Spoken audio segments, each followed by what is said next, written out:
যে Farakka premier league যে সমস্ত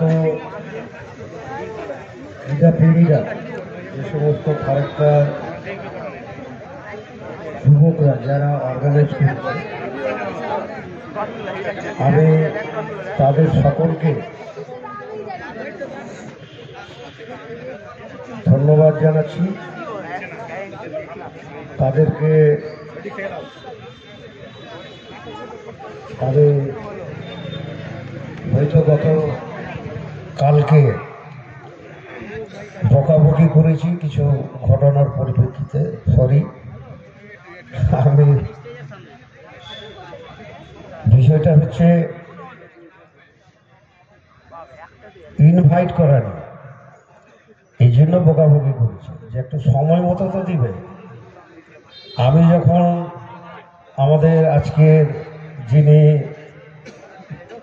এই খেলা উদ্বোধক আমাদের মাননীয় জেনারেল ম্যানেজার দেশপান্ডে মহাশয়, তাকে যখন ফোন করলাম বললো যে আমার কাছে তো কোনো কার্ড আসেনি, ওই জন্য আমি রেগে গেছিলাম। সেই কার্ড শুক্রবারের জায়গায় রোববারে দিয়েছে তার বাড়িতে। আমি বুঝে গেলাম যে তাহলে এরকমই হয়েছে, যারা যারা এই যে মাইকে যাদের নাম ঘোষণা করছিল সঠিকভাবে কেউ তাদেরকে ইনফর্ম করা হয়। আমি ফোনে কথা বলেছি আজকে, কেউ বলছে কার্ড পেয়েছি, কেউ কার্ড পায়। আরে গিয়ে তোমরা যখন অর্গানাইজ করেছো, তো যেমন জিএম সাহেবের কাছে টাইম নিলে তো উনি টাইম দেবেন, এমন তো কোনো ব্যাপার নেই। এবং আরও যারা যারা আসার কথা ছিল তাদেরকে অফিসে গিয়ে কার্ডটা দেওয়া উচিত ছিল, এটা হয়নি। সেই কারণে আমি বকাবকি করেছি। যাই হোক, এইরকম একটা খেলা অর্গানাইজ করতে গেলে আমি জানি মাঠের যেভাবে গ্রাউন্ড তৈরি করা হয়েছে, আমি সেটা দেখে অত্যন্ত খুশি হয়েছি, ভালো লেগেছে আমার, যে খুব ভালো দুর্দান্তভাবে এরকম আমি ক্রিকেট এখানে অনেক খেলা হয়, এটাই প্রথম আমার দেখা। আর আমাদের ফারাক্কা বাইরে তো অনেক জায়গায় হয়, আমাদের শামশেরগঞ্জে একটা জায়গা হয়, খুব বড় খেলা হয়, বহরমপুরে হয়, আমাদের জেলার মধ্যে বলছি, মালদাতে অনেক বড় বড় টুর্নামেন্ট হয়। কিন্তু আমাদের ফারাক্কা, আমরা সবসময় আমাদেরকে নির্ভর হতে হয় ফারাক্কা ব্যারেজ প্রজেক্টের কাছে। এখানে যতগুলো অনুষ্ঠান হয়, সে ক্রিকেটই হোক আর মিউজিক্যাল নাইটই হোক, যে কোনো প্রোগ্রাম, আমাদের ফারাক্কা ব্যারেজ ছাড়া আমাদের বিকল্প আর কিছু। একটা মাঠ আছে আমাদের কলেজ মাঠ, কিন্তু আমরা ওখানে অ্যাভেলেবেল হয় না অনেক কিছু বলে, আমরা ফারাক্কা মাঠে, আমরা যেমন শিশুতলা মাঠ হোক, এই যে আমরা এটাকে বলি, অনেকে গ্যালারি মাঠ বলে, অনেকে স্টেডিয়াম মাঠ বলে। আপনারা এখানে আমাদের যেমন জিএম সাহেব আছেন, ইলিয়াস সাহেব আছেন, আমাদের প্রেম কুমার ঘোষ, এখানে সঞ্জয় কুমার আছেন, আমাদের ডেপুটি কমান্ডেন্ট ওবায়দুর রহমান আছে, আমাদের এখানে জাকির হোসেন, ওয়াসিম আছে, পল্টু আছে, ইসলাম আছে, এখানে অনেকেই আছেন। আমি হয়তো আপনাদের মনে নেই, এই মাঠে 1987 সালে এই দিকে মঞ্চটা হয়েছিল। আমি বিধানসভার ক্যান্ডিডেট, আন্ডারে আমার 25 বছর বয়স হয়েছে, ক্যান্ডিডেট হয়েছিলাম। এখানে আমাকে সব রাত 9টায় টাইম দিয়েছিল প্রয়াত রাজীব গান্ধী। এসছিলেন তিনি রাত 12টায়। পুরো মাঠ ভর্তি ছিল তাকে দেখার জন্য, তার কথা শোনার জন্য। ওই একই বছরে 1987 সালে নভেম্বর মাসে লক গেট উদ্ঘাটন হয়েছিল, রাজীব গান্ধী করেছিল। এইদিকে মঞ্চে হয়েছে। তখন তারের বেড়া দিয়ে, তখন বাউন্ডারিওয়াল ছিল না, তারের বেড়া ছিল। প্রিয়রঞ্জন দাসমুন্সী তিনি তখন কেন্দ্রের প্রতিমন্ত্রী, একদিকে সভাপতি। উনি 15 দিন পুরো ফারাক্কা ব্যারেজের গেস্টটাও বুক ছিল আমাদের।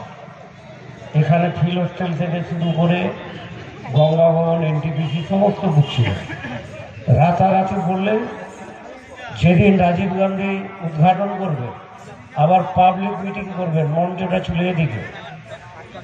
প্রিয়াঙ্কা গান্ধী তখন ক্লাস 7-এ পড়ত, তাকে সঙ্গে এনেছিল। আমাকে দায়িত্ব দিয়েছিল গনি খান চৌধুরীকে আনার জন্য, যে ওনার সঙ্গে প্রচণ্ড রেগেছিলেন, উনি আসবেন না।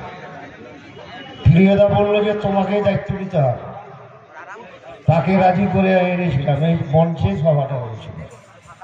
অনেক স্মৃতি জড়িয়ে আছে আমার, তোমাদের ভিতর দেখনি অনেকে। তো এই ফারাক্কার মাটির সঙ্গে আমাদের একটা, যেমন বর্তমান মুখ্যমন্ত্রী, তখন তিনি যুব সভাপতি ছিলেন 91, এবং তিনি কেন্দ্রের ক্রীড়ামন্ত্রী ছিলেন পিভি নরসিংহ রাওয়ের আমলে। তো রিক্রিয়েশন হলের যে মাঠটা, সেই মাঠে মুখ্যমন্ত্রীকে নিয়ে সমাবেশ করেছিলাম। ওই এই কারণে এগুলো বলা যে আমরা প্রতি বছর এখানে মিটিং হয়েছে ফারুক আবদুল্লাহকে নিয়ে, এই মাঠে হয়েছে। তো ফারাক্কার অনেকগুলো স্মৃতি জড়িয়ে আছে। তাই আমাদের অনেক সময় ফারাক্কা ব্যারেজের উপর নির্ভরশীল হতে হয় আমাদের। তাদের সহযোগিতা ছাড়া, আপনারা আমার কথা বলে, কিন্তু ফারাক্কা ব্যারেজ যদি সহযোগিতা না করে, তাহলে আমরা এই ধরনের না কোনো ক্রীড়া টুর্নামেন্ট হবে, না কোনো মিউজিক কালচারে কোনো প্রোগ্রাম হবে, না অন্য কিছু হবে। তার জন্য আমরা কৃতজ্ঞ ফারাক্কা ব্যারেজ প্রজেক্টের কাছে, বর্তমান জিএমের কাছে। আমরা এই খেলা অনেক পরিশ্রম করেছে ছেলেরা, দীর্ঘ কয়েকদিন ধরে। যে সময় নেট বন্ধ হয়ে গেল একটা বিল লাগার ঘটনা নিয়ে, তো এই মাঠে নিলাম হয়নি, এই মাঠে হওয়ার কথা ছিল। লাস্টে নেটের জন্য ওই গান্ধীঘাটে কালী মন্দিরের ওখানে গিয়ে নিলাম করতে হয়েছে। ছেলেদের অনেক পরিশ্রম তারা করেছে। আমি চাইব যে এই টুর্নামেন্ট প্রতি বছরই যাতে হয়।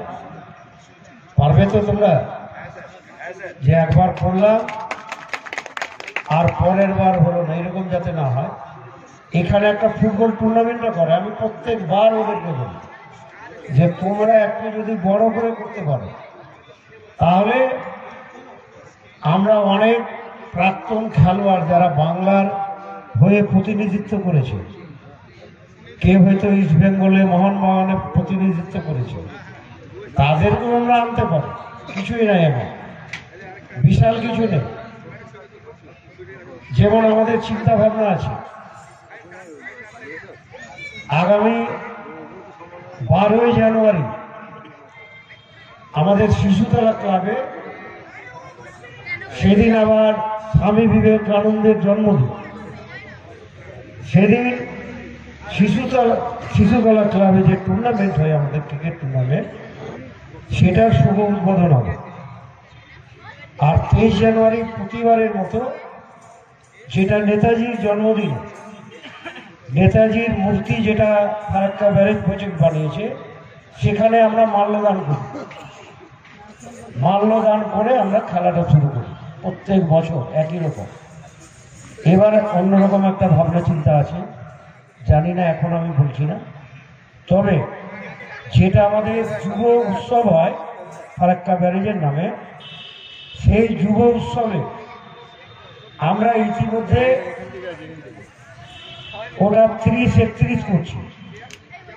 30 তারিখে বাইরের যারা সিঙ্গার আসবে, গায়ক গায়িকা আসবে, তাদেরকে নিয়ে আমরা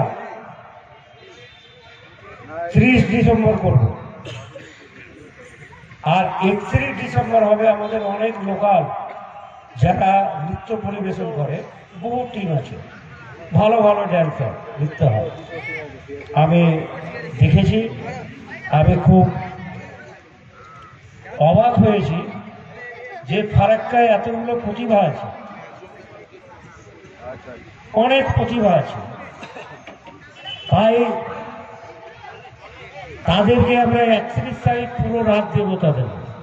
সেদিন বর্ষ বিদায় হবে, বর্ষ, আর নতুন বর্ষকে আমরা বরণ করে নেব। এই দুদিন পর পর প্রোগ্রাম হবে। আমাদের জেনারেল ম্যানেজারকে আমরা ইনভাইট করবো, পিআইসির কাছে এসিরা আছে, আরও যে সমস্ত অতিথি আমাদের আছে সবাইকে আমরা আমন্ত্রণ জানাবো আগে থেকে। তো যারা অর্গানাইজ করবে তাদেরকে আমি বলব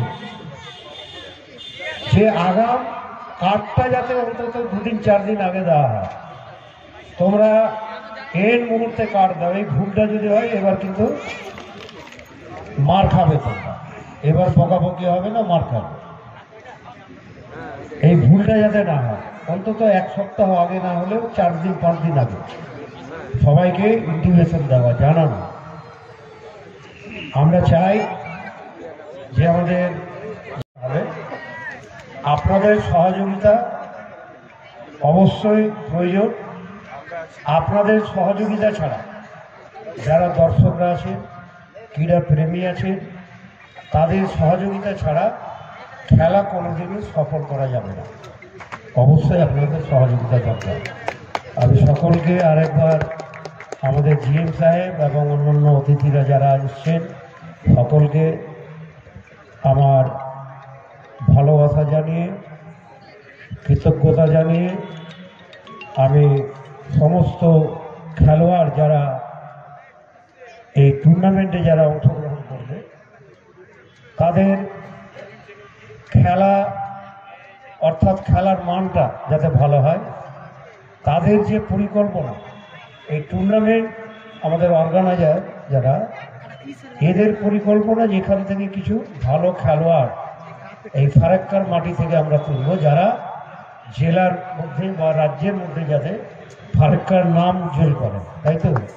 এটাই তো উদ্দেশ্য। তো সেটা যাতে সফল হয়